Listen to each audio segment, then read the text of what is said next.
Hello again and welcome to Programming and Access 2013.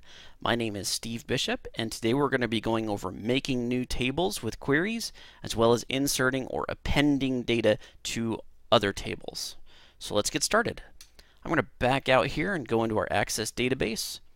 I'm going to click on the Create tab, and remember I want to make a new query. So I'm going to click on the Query Design. And it's giving me all the tables that I can add. Now, right now, I'm just going to close out of this. I don't want to go into this just yet.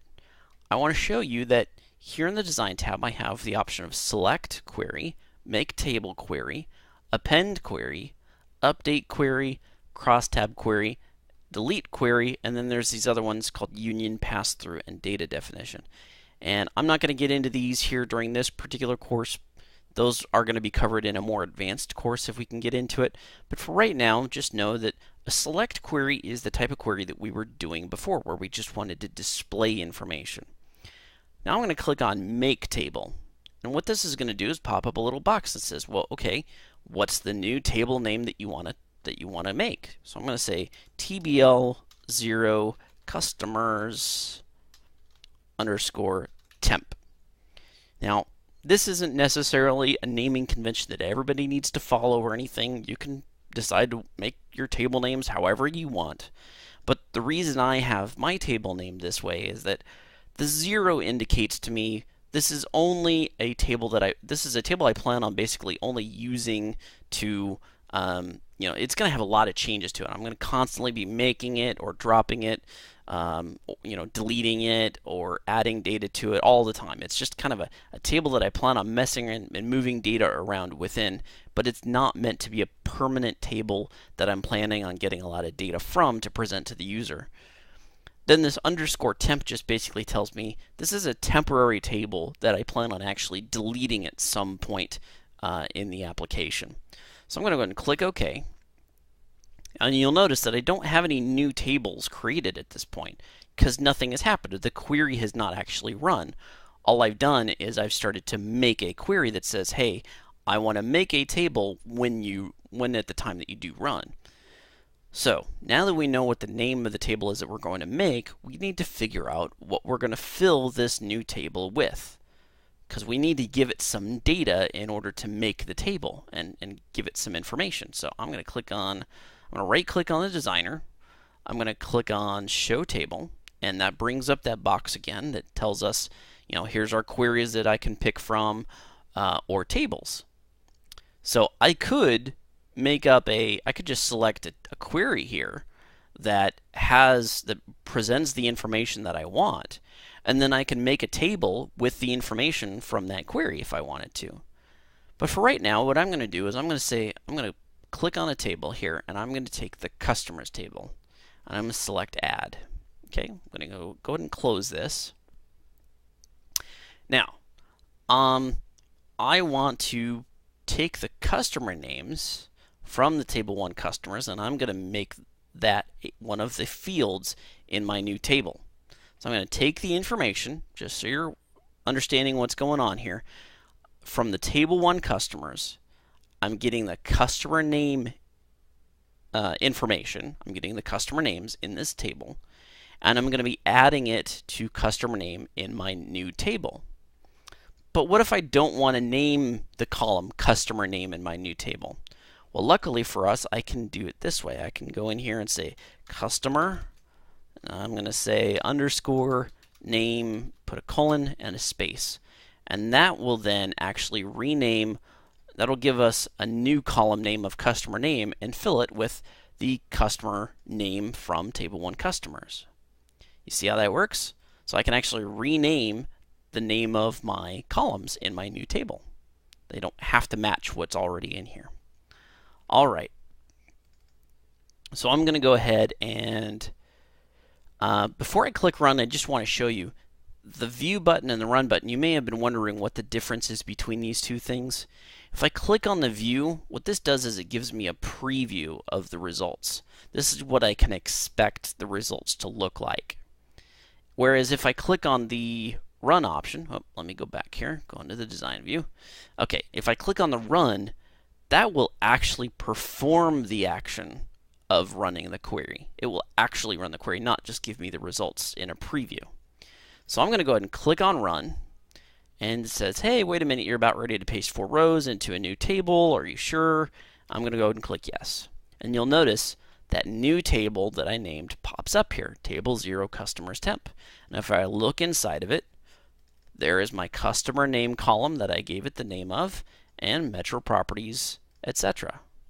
You notice here, Metro Properties is listed twice. Let's say I didn't want that to happen. Let's say I wanted my new table to only show specific, unique names.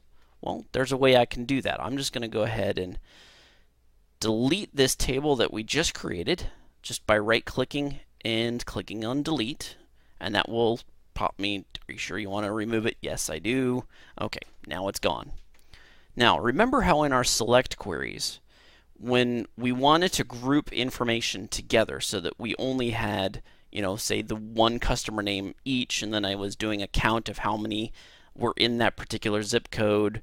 Well, there's a way you can do that here also in your queries, even if you're making a table. Again, I can click on the totals button, and that gives me the total field here that I can just select group by. And remember, when I group by, that's what is going to group the names together. And I could see that if I click on the view button, you can see that now Metro Properties is only listed one time. That's exactly what I want. So I'm going to go back into my design view. I'm going to click on Run. It says yes, and look inside here. Lo and behold, there are my 3 companies, and Metro Properties is only one, with the customer name as the name of the column. Alright, so I'm going to close out of this, and I don't need to keep my query. If I could, it is a good idea to save your queries if you plan on using them at some point during your code, especially when we get into the VBA side. You can make a query, and then in your code you can call that query to run. But for right now, I'm just going to go ahead and not save this. So I'm going to click No. Because we're going to move on now to appending data to your table. So I'm going to take this table that we just created, and I'm going to make another company. I'm going to call it Random Companies. Okay, so that's my new company, Random Companies. All right, that's only in my temp table. Now, what happens if I want to add these companies back into my Table 1 customers? Well, the way I can do that is simply by going into a new query. So I'm going to go to Create Design Query. And I'm going to close this real quick, and I'm going to select Append here. So again, I'm hitting the Design tab, clicking Append button, and now it's going to ask me append to which table. Which table is it then that I need to add data to?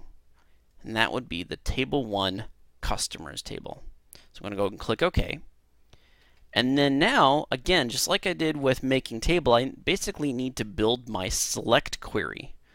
So I'm going to right-click anywhere in the designer, click on Show Table, select the temp table because that's where the data is that I want to add, click on Add, and I want to double-click on customer name, and I just want to view this real quick. I should see, oh, I got to have a destination field, sorry, forgot about that. My append to, okay? This is where I'm deciding what field am I going to be putting the customer name into. So I'm going to select on append to customer name. So now I'm ready to go. I'm just going to preview this real quick. You can see there's the 4 companies that I'm going to be adding to the table. All right, and I'm going to go ahead and run it. So go back to design view, click on Run. It says I'm about to append 4 rows. Click Yes, and let me close this Table 1 Customers and then reopen it. We should see our additional companies. Again, Random Companies, Metro Properties, Hyphen Corp, Hamster Wheels Inc. One of the things you may have noticed is that it's not handling duplicates. I told it to add these new rows. And so it did. Okay?